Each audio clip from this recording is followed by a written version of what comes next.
First speaker this morning is joining us on a pre-recorded talk now, but he will be joining us live remotely for the panel discussion later. And he is Professor Sir Aziz Sheikh, who is the Chair of Primary Care Research and Development, the Director of the Usher Institute and Dean of Data at the University of Edinburgh. He's also Director of the Asthma UK Centre for Applied Research and Director of the Health Data Research UK Breathe Hub. He holds a number of visiting chairs and is an editorial board member of a number of very important journals.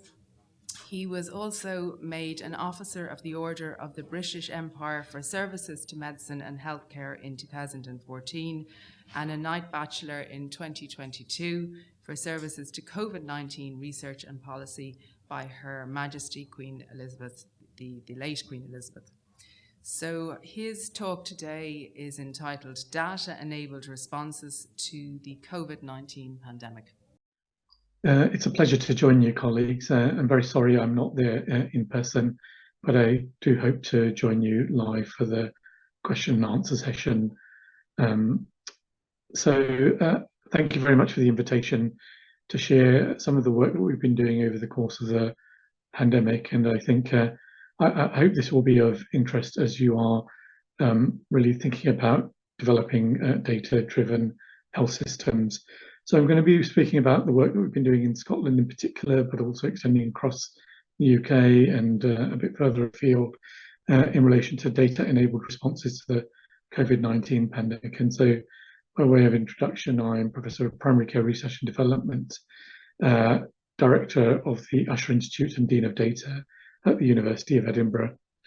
I wanted just to begin by sharing my conflicts of interest.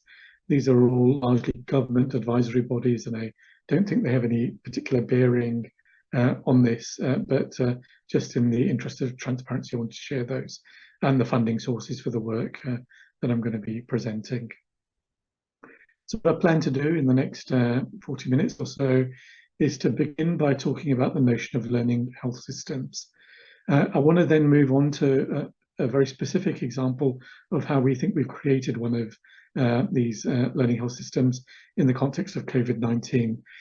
So I'll talk about sort of a variety of data-enabled responses that we've developed and sort of deployed to try and help bring the pandemic under control. I'm going to then move on to thinking about considerations beyond the pandemic. So how can we take the learning from the pandemic to think about pandemic preparedness? And then what I think health systems really need is whole system intelligence. And then I'll offer some summary, and I hope there'll be plenty of time for question and answers and discussion in due course. So the context for this is that our Chief Medical Officer in the UK, our Chief Scientific Advisor in the UK, Sir Patrick Vallance, really highlighted very early on that he and colleagues were struggling with making pretty fundamental decisions because of the lack of relevant real-world data. So he said one lesson that we've learned, one lesson that is very important to learn from this pandemic and for emergencies in general, is that data flows and data systems are incredibly important. You need the information in order to be able to make the decisions. So that was, in the context of a pandemic, but I think this is a kind of this is a truism. Our health systems need data all the time if we're going to be able to make evidence-informed decisions.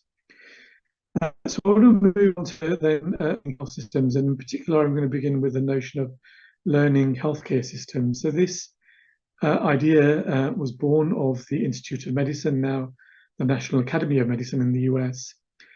And what they described was really as healthcare systems become digitized, as you are doing, I know, but this is happening all over the world.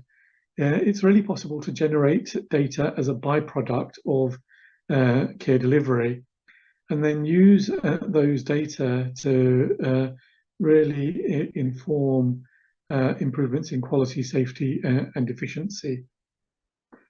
This is a diagram that my colleague from University of Michigan's put together. Chuck Friedman, one of the real sort of gurus in the field of learning health systems. And really what's being described are data being used on an ongoing basis to try and drive forward quality improvement. So we're all familiar with PDSA cycles, quality improvement cycles, but what's being sort of described here is that data needs to be used on an ongoing basis, really. So it's not an isolated phenomena. This is really business as usual. One of the contributions I've kind of tried to make into this deliberation is that in the US, I mean, their health system is very hospital dominated. So they talk about learning healthcare systems. One of the key points that I've been trying to drive is that, I mean, the same applies, I mean, across the whole of health and care, including public health. And so we should really be thinking and talking about learning health systems rather than really focusing on sort of, I mean, that kind of front end of delivery. And that's summarized in the editorial in the journal, Learning Health Systems. If you're interested, it's open access, so please do take a look at that. So the pandemic hit, and we've all been through this. And so what I'm going to do is just talk chronologically about how we've, and me and my team have tried to really help provision answers to key decision makers like Sir Patrick Vallance and colleagues. What we've been trying to do throughout is think about trying to discover data, make data findable, accessible, interoperable, reusable. So I have the privilege of leading Health Data Research UK's Breathe Hub, the respiratory hub.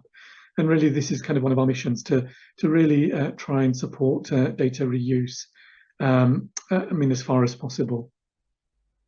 What we're trying to do is, I mean, identify relevant data sources, but go up this value pyramid and try and extract knowledge and wisdom from these data. So insights that are potentially actionable. So the first thing is, and I'm sure it's the same in Ireland, but I mean, across the UK, we were thrown into a lockdown. And an important question that policymakers were asking was, how good is compliance with these lockdown measures? So what we did is we used Google mobility data. This was freely available, and we used this to try and map spatial and temporal trends in mobility across these 6 sectors or domains. And what we were doing was, academic publications did come out, but really the key thing for us was to generate these heat maps across the UK.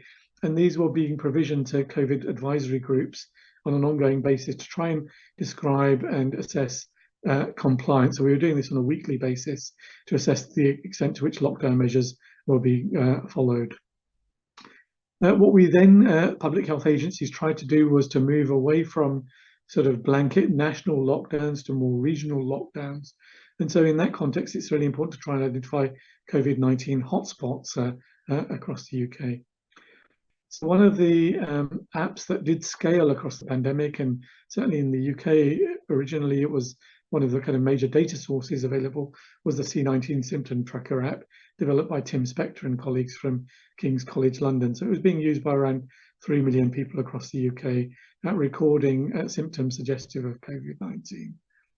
And so what we began to do was produce these more localized heat maps of the prevalence of symptoms suggestive of COVID-19, and these were then being made available to public health agencies to help really develop precision public health approaches. Again, we've written that up as an academic publication, but in all of these instances, our priority was really to provide data to and insights to decision makers. The academic publications followed much later. One of the things that the Scottish Government was interested in was how was the public reacting to really what were unprecedented measures. And so what we did is we set about to try and understand public sentiments. So what we did is we pulled data from Facebook and Twitter, 2 of the largest social media platforms. And really this was done for the first time, and this was done at scale. So we were looking at, in the millions of posts, really. And then we used natural language processing techniques and AI-based approaches to mine these data for sentiment analysis. So this was the algorithm that was put together. There was a human in the loop, but basically an AI NLP-driven algorithm to allow analysis of these social media posts at pace and at scale. And what we were able to do then was to look at sentiment trends, color-coded, traffic light coded, for example, to understand how public perceptions were varying over time. And we were able to do that for Facebook and for Twitter, shown here. And then be able to produce heat maps. And so this is looking at public sentiments, for example, in relation to COVID-19 vaccinations, and again, being able to provide these to public health agencies to identify areas of the country where their messaging was not landing or needed to be reinforced or modified. We've done that in a number of contexts now. So we've done that in the context of schools, face masks, etc. So a really powerful technique that's been developed. And again, that's been written up, and there've been several publications from this work, but this is just illustrating one of these. So these were off-the-shelf data sources that we were using and trying to mine. But in the meantime, what we were trying to do is develop our own data assets across Scotland. And that's what I want to turn to now. So the platform that we developed is called Eve2. It's called Eve2 is because we are in the context of the previous pandemic, swine flu, back in 2009-10, we developed the early assessment of antivirals and vaccine effectiveness platform, Eve.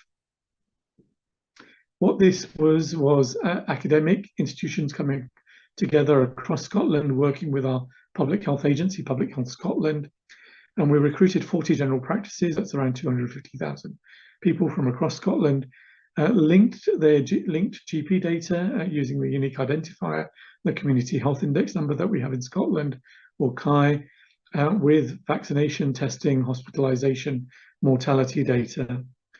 And what we were able to do was produce the world's first estimate of vaccine effectiveness against H1N1, the first real-world national data on this topic. And then when that pandemic came to an end, we put that platform into hibernation with resources from the UK's Chief Medical Advisor at the time, Dame Sally Davis. The point I wanted to make was that this was the key publication that came from that in Lancet Infectious Diseases, but this came out 3 years after that pandemic. So, I mean, academically a really important publication, but policy-wise it was next to useless. And so really in the context of the current pandemic, we wanted to do far better. So when SARS-CoV-2 broke, we applied for rapid response funding from UK Research and Innovation, the MRC branch of it. And we got resources to bring Eve out of hibernation and create Eve2. At the same time, we were instructed by our Cabinet Secretary for Health and Sport at the time, Jean Freeman, to see if we could scale this up from 250,000 to as large population coverage as we could get. And what we were able to do, thankfully, is to recruit across the whole of Scotland. And so we were able to get to 5.4 million people. So it's approximately 99% of the Scottish population. So this had never been done before, but these were unprecedented times. There were 3 core aims that we had. The first was to understand and forecast the epidemiology of COVID-19 in Scotland. Secondly, to understand patterns of healthcare utilisation and outcomes. And thirdly, to study and investigate the effectiveness and safety of vaccines and any treatments that might become available. And so this is really a kind of a summary diagram.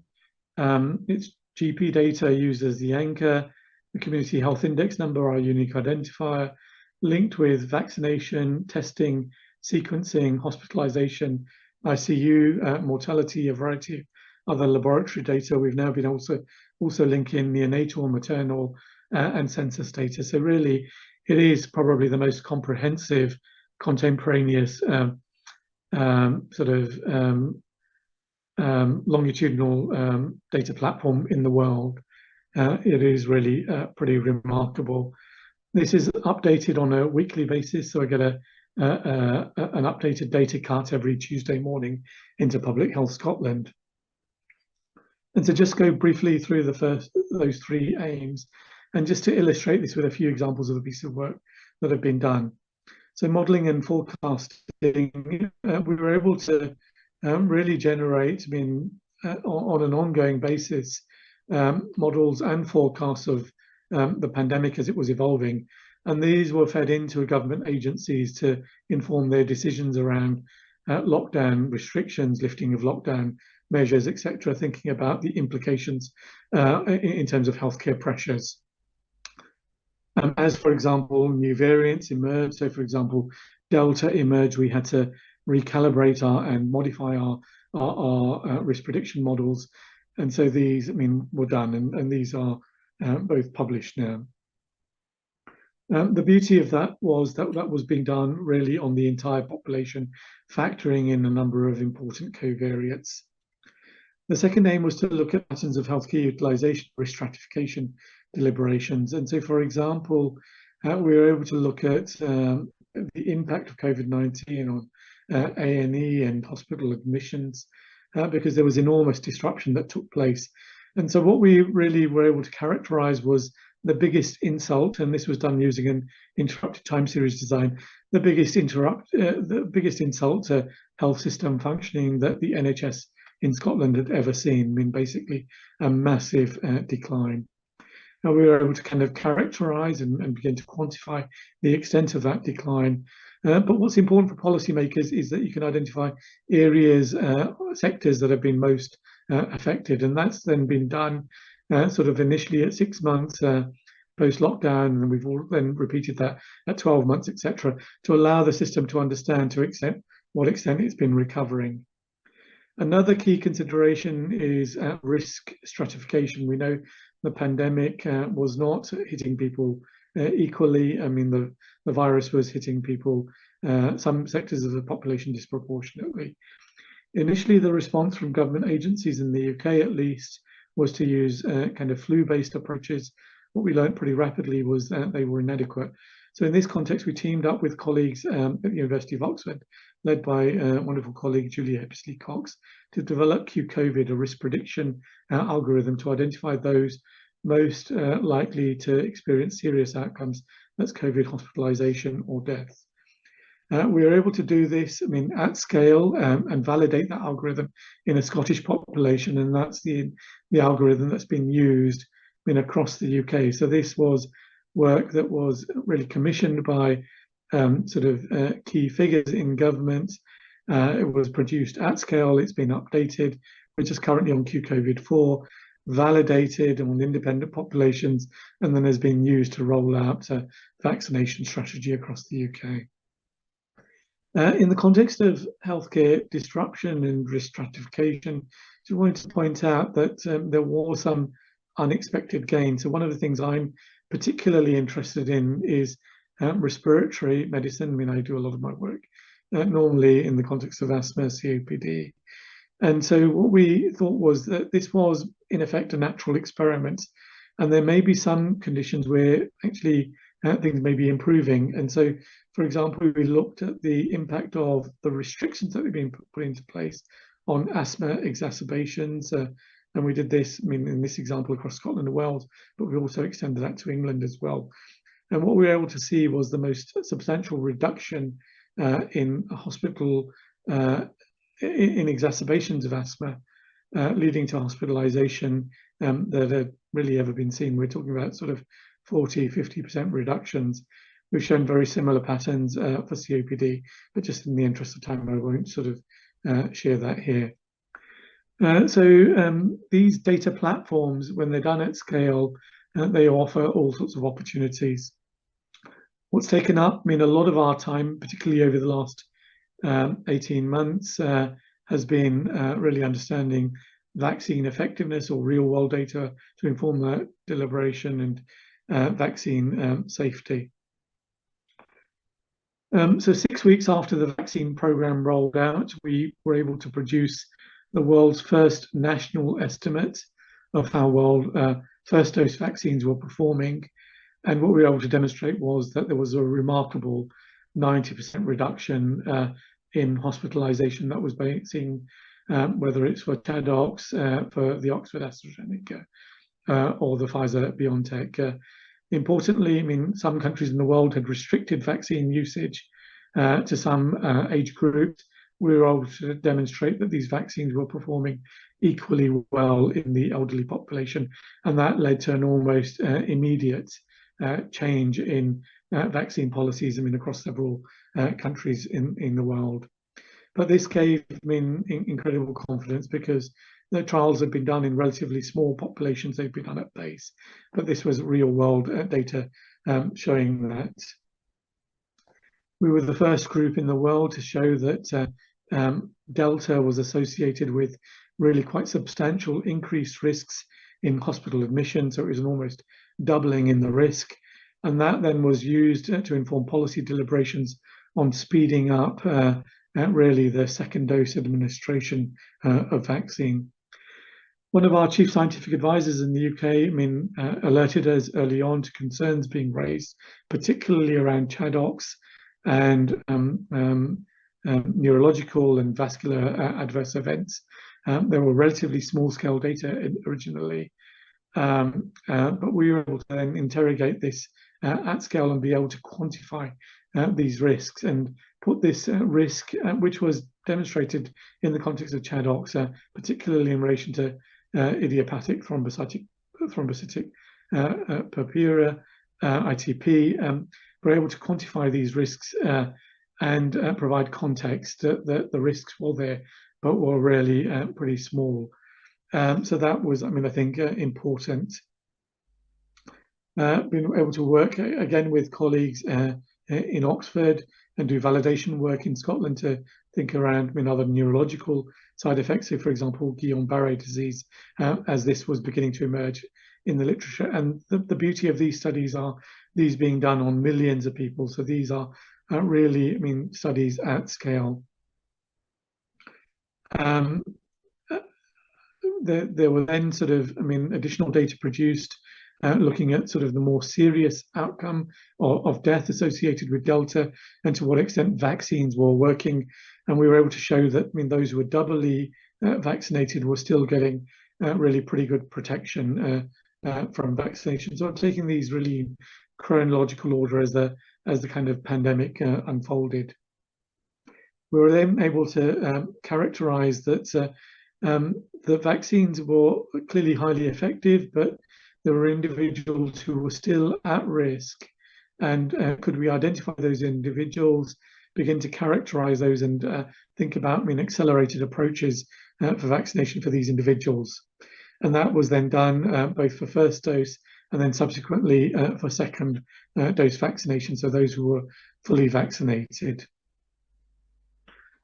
So really, I mean, I think an incredibly intense period of activity with data being provisioned to our regulatory bodies, our national COVID agencies, weeks before, I mean, sometimes months before, I mean, the papers were released in journals. What we also then tried to do is, and I've already hinted at this, is to work with colleagues to try and develop kind of comparable data infrastructures across the other UK nations. So this is really, I mean, a kind of a more recent piece of work that we've been doing with partners. I mean, again, in Oxford, to think about, I mean, updated risk prediction algorithms. But this is, I mean, a summary diagram showing how we've developed similar cohorts.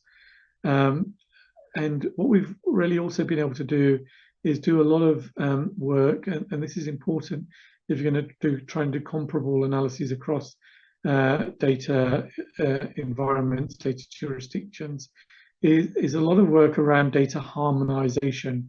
So are we sort of, I mean, comparing like with like? And so there's been a lot of work where our analysts have come together to think about these issues, I mean, try and resolve those as best as possible.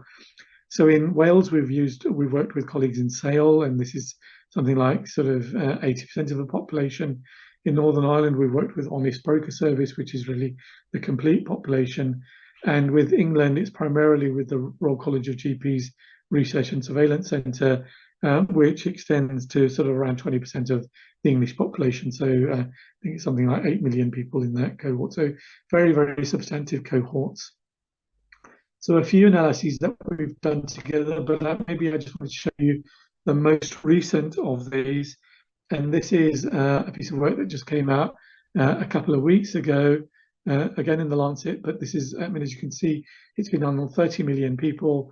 It's across all 4 UK nations, and then pooling of data, and it's been used to guide, I mean, our second dose booster. So who remained at risk after the first dose booster of serious outcomes, that's COVID-19 hospitalization or death. And then we've given this to our decision makers to say that, I mean, these individuals need to be prioritized for the second dose booster. But now also, because we've got, I mean, a variety of COVID therapeutics available, they also need to be prioritized for antivirals and monoclonal antibodies. So it's just another, I mean, example of how these data platforms are being used. So I started off with this notion of learning health systems. And I mean, as I hope I've kind of illustrated, these data are then being used on an ongoing basis, ongoing efforts. I mean, as questions arise, the same data are being used repeatedly to try and answer those questions. In the context of this work, public communication of science was absolutely crucial, and we wanted to get this absolutely right. There really wasn't any margin for error, because any sort of miscommunication in this respect potentially, I mean, opened the door to sort of vaccine hesitancy, and then really sort of jeopardizing the vaccination program, I mean, across the UK and even beyond. So we spent a lot of time on this, and we've been aided immensely by a public advisory group. And it's one of the things, I mean, I think we should be thinking about when we're using public data, how do we involve the public? So we've tried to bake members of the public into this. We've got leadership, I mean, in this context, but with Sandra and David, fantastic colleagues, but a whole team across the UK. They've worked with us in every step of this process, really hand in glove with us. And one of the key things that we've been trying to do is produce infographics, because these are kind of key summary measures that work really well in social media. And I'll just run through a few, so give you an example of what we've been trying to do. And these, I think, have been not only sort of important for members of the public, but I think they've also worked very well with our policy makers. What we've also done is work very closely with the media, so with press offices, with the Science Media Centre, with journal press offices, with health and science correspondents. And I mean, again, just illustrating, I mean, there are actually thousands of media sort of cuttings, clippings, recordings, etc., because this work was of kind of immense international interest. But just to give you some examples of the work that's been done and the kind of global media interest in this. The point I wanted to make, though, was that what we did is we worked really closely with the health and science correspondents, checking their stories, checking their write-ups, their figures, their tables, just to ensure that this messaging was absolutely right. I want to move in this last phase is to thinking about, well, that's the pandemic, and the pandemic is not over. We're currently working on antivirals, monoclonal antibodies. We're currently evaluating the second dose booster. I mean, there's just loads of analyses still going on, but we need to be thinking about, I mean, where do we go from here? So the key lessons that I think we've learned from COVID-19 is that in the context of pandemics and exponential growth, time is of the utmost importance. We were able to get going quickly because we had a data platform in hibernation. That said, it still took me months and months of work to get this out of hibernation, to get the permissions extended to the whole country, to allow, I mean, Eve2 to get operational. We've also been able to identify that there are major data gaps. So we know, for example, ethnicity matters. So ethnic minorities have been disproportionately hit by aspects of a pandemic. In Scotland, unfortunately, our ethnicity recording is been suboptimal, and so we've been trying to plug that gap by developing a linkage to census data, or working with sort of UK nations where ethnicity recording is better. So it's really an opportunity to kind of take stock of important data gaps and think about how those can be filled. So we fed that into our decision makers, and now ethnicity is being recorded as part of vaccination drive. And so we are really beginning to plug that data gap. What we've also learned is the power of collaborative working, and that's not only working across academic agencies, but also with the healthcare sector and with public health. And I think it's been really, an incredibly powerful experience. It's been also very important to develop relationships with governments and decision makers, and really to earn trust and maintain that trust. So really some of the key lessons that we've learned. And what we now need to do is think about, well, where do we go from here? So we need to ensure that we kind of build on this and move towards pandemic preparedness. And then I think, and there's some kind of key considerations that we need to recognize that there will be pandemics. So we need to keep our data platforms live. In emergency contexts, that the kind of governance balance needs to be shifted, and this needs to be thought about well in advance. You can't make this up on the hoof. It just is too time consuming. Plugging data gaps, as I've mentioned. We needed to kind of develop and increase our sequencing capability. That's an important consideration. There needs to be a team that's working on data harmonization, particularly if you're working across data environments, infrastructures, jurisdictions. That, I think is really important. This requires, really quite specialized data processing analytic capability. So our data processors and analysts are working with millions of rows of data. So this is data at scale. And it's really important that we kind of maintain that capability within the public sector. And when we've been trying to work with with international partners, we need to recognize that these are typically sovereign data sets, and so it's going to be some kind of a federated approach to data analysis largely. But I think the key thing, I've been trying to get across to our decision makers is that now that we've done this for COVID, and we've been able to make sort of absolutely transformative gains that, really would, under normal circumstances, would have taken 10, 20 years, and they've been condensed to 2 years. Why can't we do this now for other pandemics that we're facing in our country? So, for example, in Scotland, we've got, influenza, pneumonia, obesity, substance abuse, cancer. I guess it's no different, across the whole of Europe. But I think that's a kind of a relatively straightforward step now. And what that then should be is a stepping stone to moving towards whole system intelligence.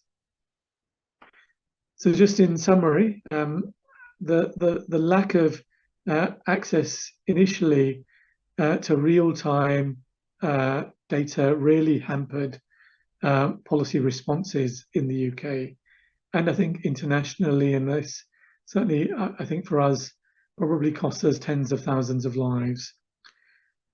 We teamed up with our decision makers and initially worked with off-the-shelf data to try and provide answers. But in the meantime, tried to develop our own data platform capabilities, initially in Scotland and then across the UK, and then have been using that to try and mitigate and try and get ahead of the pandemic. And I think the impact has been, I think, quite substantial. And I think what we now need to do is take stock as to, as we've got digitized health systems, a kind of a lateral move to other disease verticals should be relatively straightforward. But I think the big prize here is, can we get to whole system intelligence, that real-time capability? And if you guys are up for this, I'd love to work with you on this in your own health system. If you're interested in any of, a few additional key resources. I mean, everything that I put up is open access. But this book that we put together, a few years ago on key advances in clinical informatics, there was a Lancet Commission on the future of the NHS. I had the privilege of leading the health, IT, and data science, and in that we called, and this was we were working on this prior to the pandemic. We called to develop national learning healthcare systems, and a piece that's just come out in Nature Medicine on data-enabled responses to pandemics, illustrating with case studies really key health systems that I think have made disproportionate contributions internationally. I wanted to thank you for your time. Please feel free to contact me personally if I can be of any help in any way if you've got questions. And thanks very much indeed for your attention. I really appreciate it. So thanks very much, Aziz, for that absolutely fascinating talk, which I think everyone will agree. I think it really elegantly illustrated the power of real-time data to create a learning healthcare system. And it was absolutely remarkable, I think, the amount of change that occurred within a relatively short space of time.